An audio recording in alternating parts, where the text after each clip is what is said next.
How do you use social media to build your podcast audience? It seems like something that is so obvious, and it seems like something that makes total sense on paper. Oftentimes, we don't even question why we would need to understand how to use social media for our podcast marketing and podcast growth. Welcome back to As It Relates to Podcasting. I am your host, Simona, and I'm so excited to have this conversation with you today.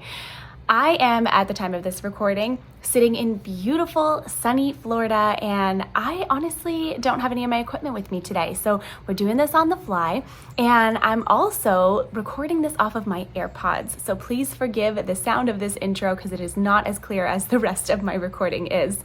In any case, I'm very excited to introduce you today to my guest for the next 4 episodes. His name is Derek Videll, and he is such an incredible wealth of knowledge when it comes to growing your podcast on social media. Derek is the host of the Social Media Entrepreneurs podcast, and he's the founder of Social Bamboo. He is an experienced social media expert who teaches creators and entrepreneurs how to effectively utilize social media. In this episode, he shares his insights on how to use social media to grow one's podcast and how to reach that wider audience with more clarity. We talk about the importance of choosing the right platforms, creating impactful content, using keywords and hashtags, making the podcast brand recognizable, and deciding whether to cross-promote your content on different platforms or not. We also cover the decisions on whether to create a separate social media account for your podcast and how to incentivize your audience to follow you on other platforms. Thanks so much for joining me for this conversation today as we delve into the world of social media marketing for podcasters with Derek. Let's get into it. Derek, thank you so much for joining me on the podcast today. I'm so excited to dive in and get all of your expertise and all of your knowledge in this topic today. But first, I want to know how you're doing. I'm doing great. It has been an awesome year so far. It was actually my birthday yesterday. So went out with... Thank you. Yeah, I went out with some friends and had a really good time and feeling refreshed. I had a fun New Year's too. I had a buddy come out and visit, and we just did a bunch of stuff here in Colorado. And yeah, it's time to get to work. I was like, all right, I've gotten it all out. I always love having a fun end of year, but it really refocuses me, and this is going to be an awesome year. I'm feeling it. Oh, I'm so excited for that for you. I love that so much. And you know what? I was just in Colorado and I forgot to message you. So there's that. No problem. I was pretty busy. Time. Yeah, fair enough. Fair enough. And next time. But so today we are talking about the power of social media for building your podcast audience as it relates to podcasting. And I think that this is such an important topic because the more work that I do in this industry, Derek, the more I realize that not a lot of podcasters know exactly how to leverage social media for their show, and also see the benefit of being on social media for their podcast. So I guess the best place to start would be understanding, why, in your opinion, do you think that social media is an essential tool for growing your podcast and your podcast audience? The main reason nowadays is because there's not a lot of search traffic on the podcasting platform compared to what it used to be. There's a lot of people that have already found the shows that they listen to. There's not nearly as many new shows coming out.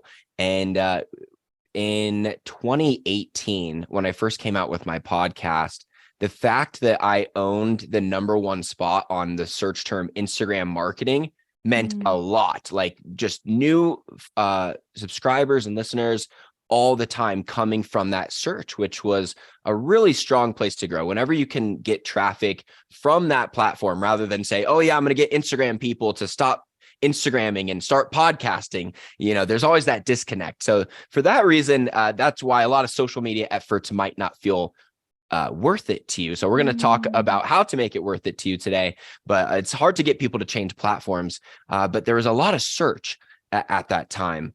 And nowadays, more people, like, you'll hear a show from a friend, but you might not be browsing the categories on podcasts, at least at the amount that people used to.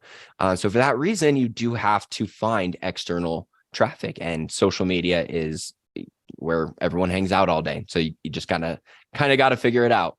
Exactly. I love that so much. And you know what? It's interesting as you're saying this, I genuinely didn't even think about the fact that maybe not a lot of people are searching on the podcast apps anymore, because you're right. It's like, or if you are searching, you're searching for something very specific. You know what I mean? Like you're searching for, I don't know, let's say like you're looking for like a naturopath podcast. Like you're looking for those keywords that people would be searching for in that platform. But on the flip side, like you're saying, on social media, you're tagging your content with different hashtags that people may be following. So you may be like, okay, I don't know, you hashtag like self-help, for example. If you're following that hashtag, it's going to come up for you in your feed. Whereas it's more of like a push. It's like that push marketing instead of waiting for people to come to you type of thing.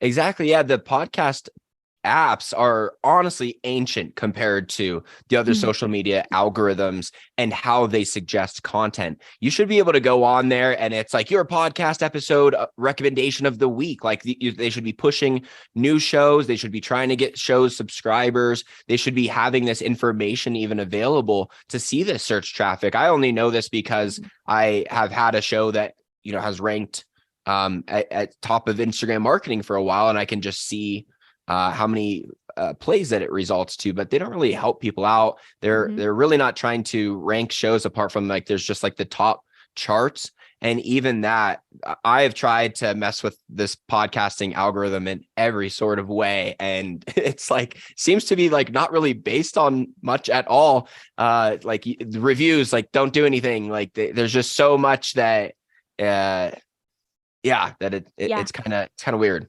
No, it's so true. That's actually a really good point, because I think a lot of the times podcasters will ask for ratings and reviews for their podcast. And, reviews are nice, but they don't really do anything for the algorithm. You know what I mean? It's more, you're wanting ratings. You want ratings. You want that like hard number. You know what I mean? Like you want that spike so that, do you know what I mean? And then also you look at things like new and noteworthy and whatever. And it's like, how do you even, there's a lot of shows that should be on new and noteworthy that are new and noteworthy that are not on there. You know what I mean? TV personalities. They're like, hey, a TV personality started a show, so that's the recommendation. Like they just only, it's catered to so many people who are already at the top.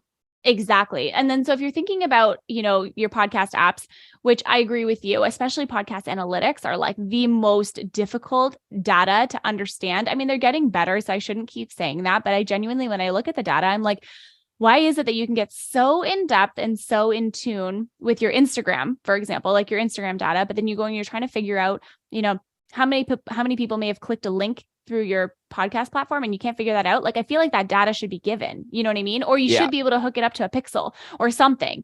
So, okay, when you think about all of your social media apps, like you have, every single app under the sun, where would you recommend a podcaster begin when it comes to picking the platform that they should be on?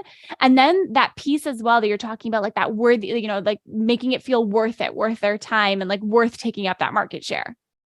The answer is actually the same as last year, but I do think that this year is the last time I'll be giving this answer. And I really don't even know exactly what next year will be. I had someone futurescape the future of social media, who's an ex-TikTok employee, on my show recently. And he had some guesses like for AR being like the next big thing. But as of right now, it is still 9:16 vertical video.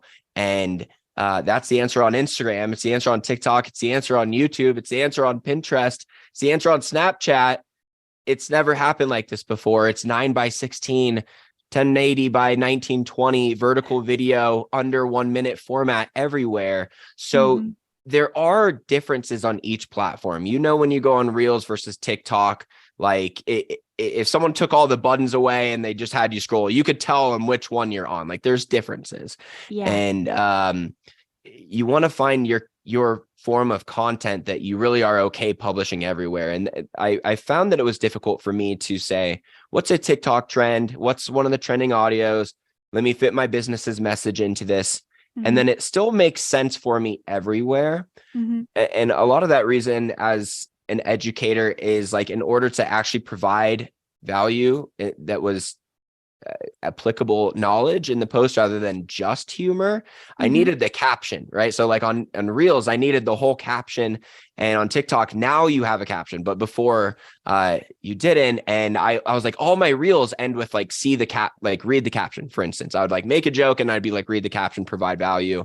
And it was making it disconnect with like, it wouldn't do well on TikTok. And it's difficult to find that type of content. But at the same time, the easy answer would be, if I'm mostly talking to podcasters right now, are clips of your podcast. I am talking to mostly podcasters right now, right, Simona? You're talking to podcasters right now. Yeah. Okay, cool. Yeah.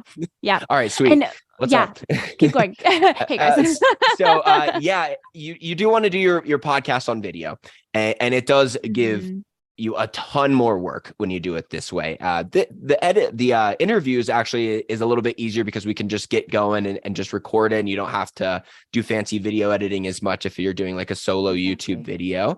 But clipping it out in a way where you are just focused on two major metrics, and everything outside of this is going to make such a small impact. If you're like, what's the best posting time, what hashtags and such like that isn't going to make nearly as much difference as just focusing on a really great hook at the beginning of your video. I know like you've heard it so many times. I want to find like a new way to say it that doesn't just say the word hook, because I know you've heard it.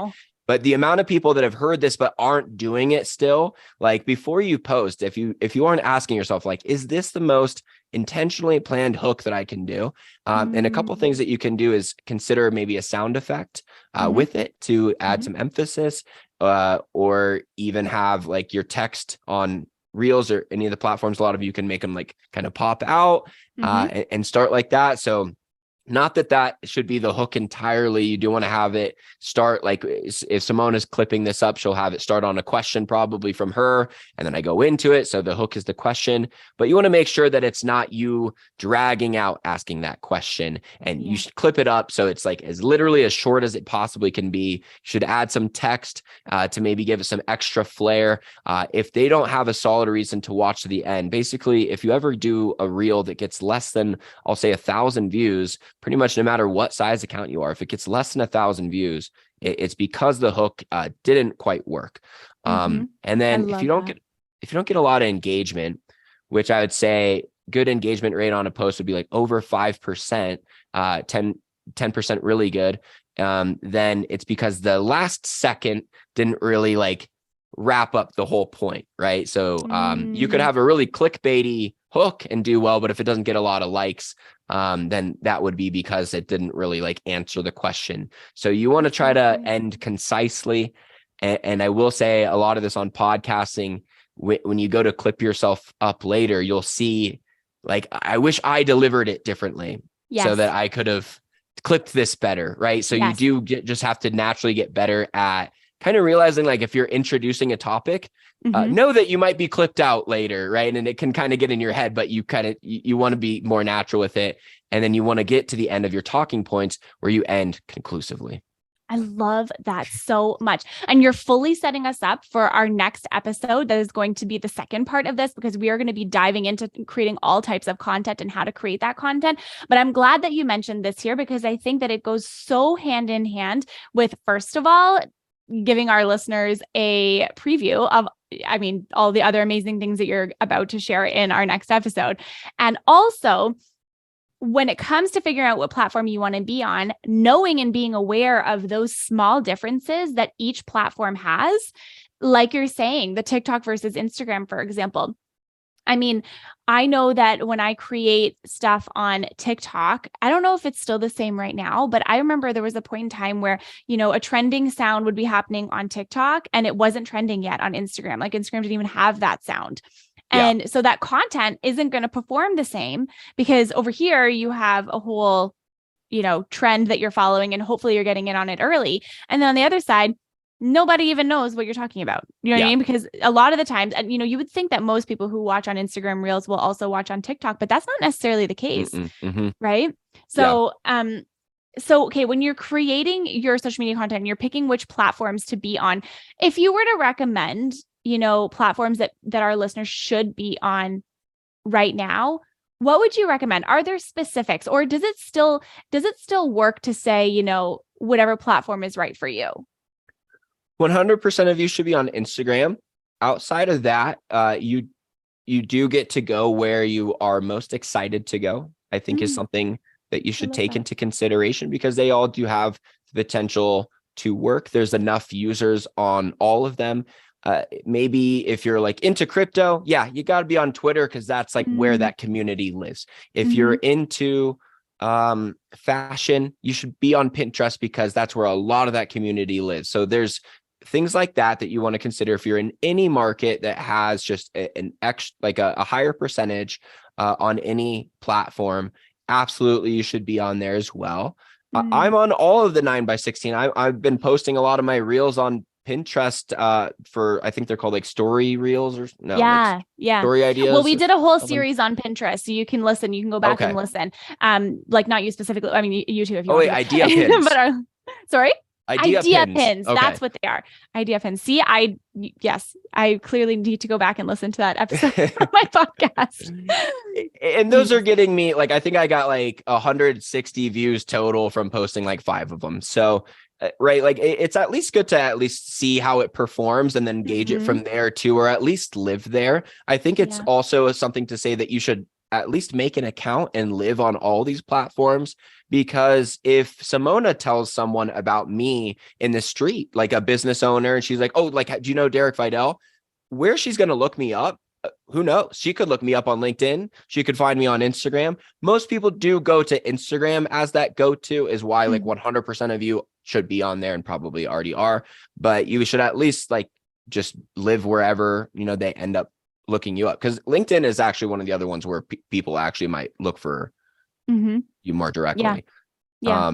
I like LinkedIn as a platform, to be honest. But again, like you're saying, it really depends on who you have in your audience. Like who is your audience, and also what is the content that what you're sharing about. Like, I'm just thinking, back to like that naturopath example for example, a lot of people will go to Pinterest to look for food options, right? Like that's how I literally plan my dinners. I go to Pinterest and I look for dinner ideas about X, Y, and Z.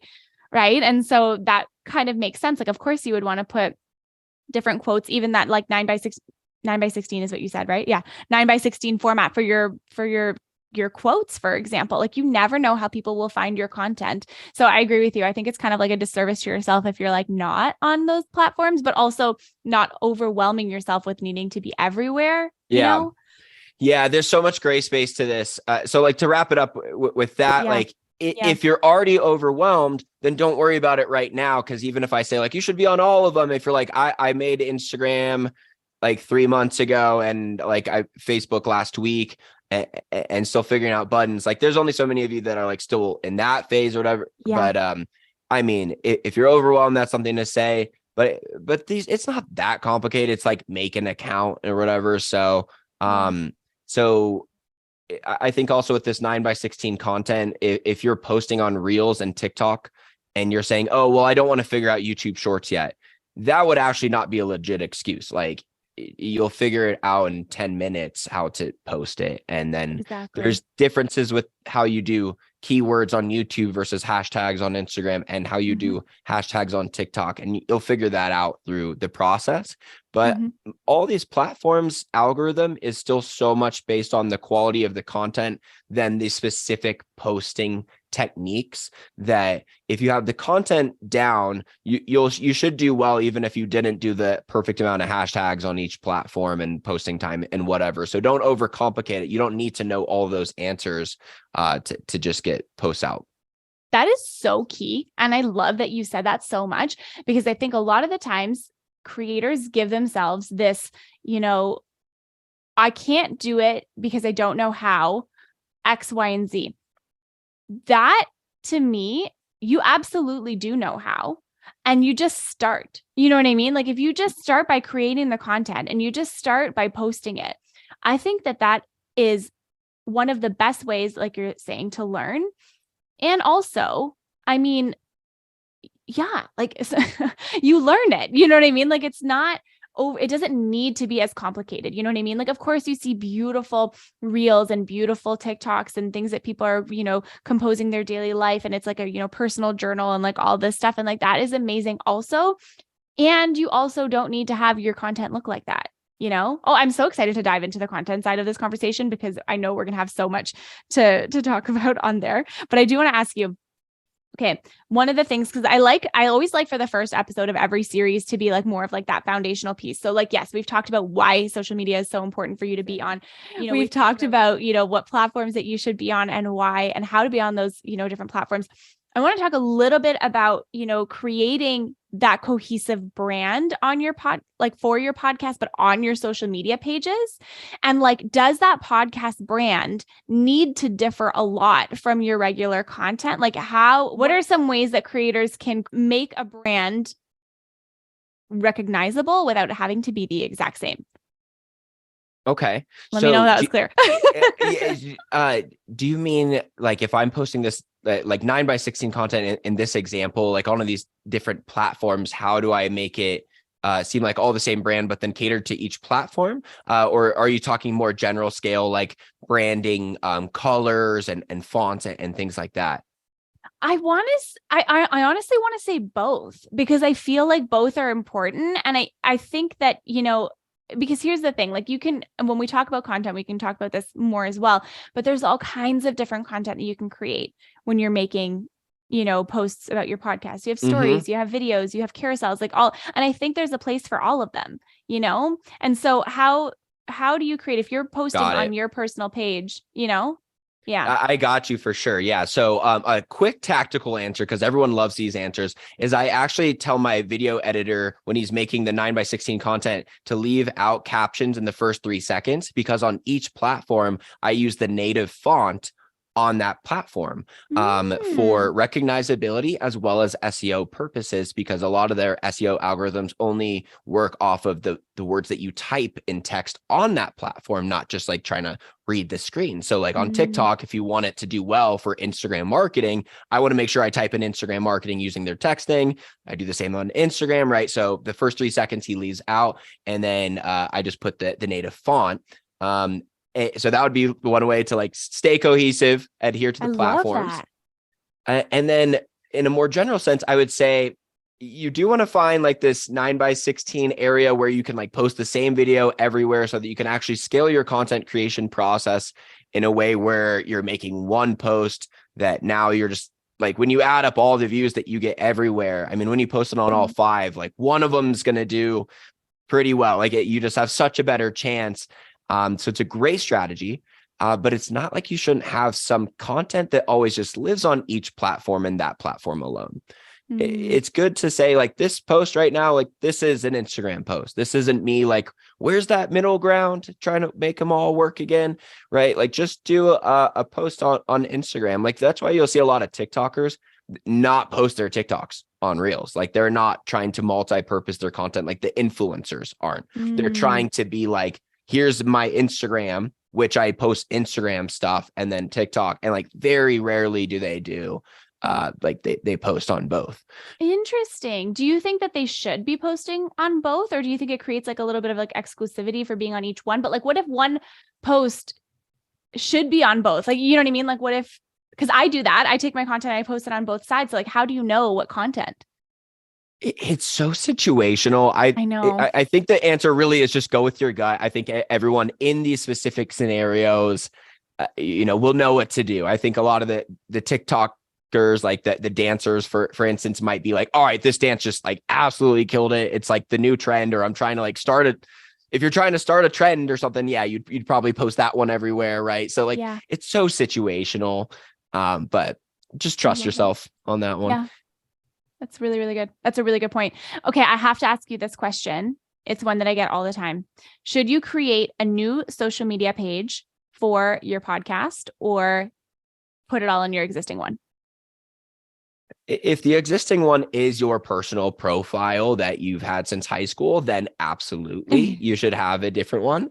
If it would be like, for me, like I have a social media like influencer account, right? Where I post clips from the podcast, but I also would post like a professional photo with a valuable caption as well, right? So like all that, it is usually better to keep it on the same account. Here's the one question that you need to ask yourself: is it all for the same audience person? If yes, all on the same. If it's for different people, then different ones.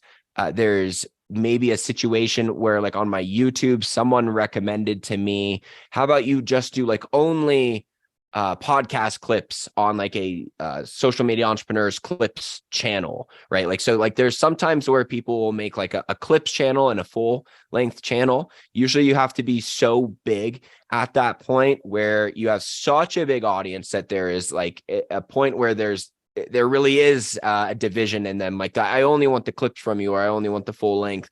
It's not something I'd be concerned with. I just like to throw out all the gray space to like my answer. But really, if you're looking anywhere outside of it, like, is it for the same person, like entrepreneurs at this level? Keep it all in the same account. Otherwise, you're just making it too hard, dividing yourself up unnecessarily. True. Yep. I completely agree with you. I did that when I launched my first podcast. I kind of had like, it was my Instagram account. I had used it for like literally for high school, exactly what you're saying. And I had started posting some things. I was doing life coaching at the time. And so I was posting a lot of like, different stuff, whatever. But then when it came to promoting the podcast and marketing the podcast, I was like, okay, I want this to be its own thing, like its own entity and like its own brand. So I started a separate Instagram account for it. It's at Happiness Happens Podcast. And so I started that page and, I'll put more like lifestyle stuff on that page. Whereas I'm so glad I did that because now my personal page evolved into similar to you, although not nearly as many followers and engagement, but, more of that creator. I don't even want to use the word influencer because I don't feel like I am an influencer. I'm just a business owner I'm just out here doing the work. So, personal brand. Personal brand. That's the perfect word. And so I'm glad that I had split it because of how different it was from the other things that I talked about on my personal page. But exactly like you're saying, audience is so key and it's so important to know that. So I'm really glad that you brought that up here. But I wanted to ask you, okay, before we hop off, I want to know, before we end this very first episode of our 4-part series, and I'm telling you, if you're listening right now, you need to subscribe and you need to come back for the rest of the content because we're talking about creating content in the next few episodes. We're talking about maximizing your reach and we're talking about analytics and metrics. So there's a lot of value that you're going to get out of this conversation with Derek. But Derek, before we hop into the episode of talking about all about creating content, what have we maybe missed when it comes to building your podcast audience and using social media to do so? Anything that comes to mind? What have we missed? I mean, you got to find a way to incentivize people to follow you on other platforms. And kind of what we just talked about is just the fact that you have unique content on each platform does create that factor. And I think that's the biggest reason why these people will say, like, don't even post the TikToks over there. Like, just keep it completely different. I don't want to make them be like, you know what, I'm done with TikTok for the day. Hey, it's the same thing over here. Like, they don't want them to say, oh, I guess I just only need to follow them on one place. They don't want that to happen, right? So the unique content, but then also find ways to cleverly incentivize these things. So for instance, on my podcast, I said, if you want a free Instagram audit where I'll go through your page and tell you a few pointers of some things that you could be doing better, just DM me a screenshot of a review of this podcast. And then I will get back to you with an Instagram audit. So then they would review the podcast and then they would DM me a screenshot. So now they're on my Instagram and they would just usually naturally follow me there. And then if not, then after I give them like 3 bullet points of advice, then they would probably follow me there. Otherwise we'd have a conversation. Then I'd book them on a phone call and then potentially sell them on my stuff. So it was like a whole thing, right? So you just gotta figure out whatever you want and then and give them what they want and combine the two. I love that. That is so, so, so great. Now, if someone's listening right now and wants to do that and DM you for Instagram, do it. Deal. Yeah. Done. You hear that? So if you want your Instagram reviewed and you want an audit, send a screenshot. They're going to review your podcast and then send me that. Okay, done. I love that. I was saying they were going to mess up and do that, but yeah, do that. Do both. Then you'll get 6 bullet points. Ooh, I may even roll in for some recommendations too. Sweet. I love it.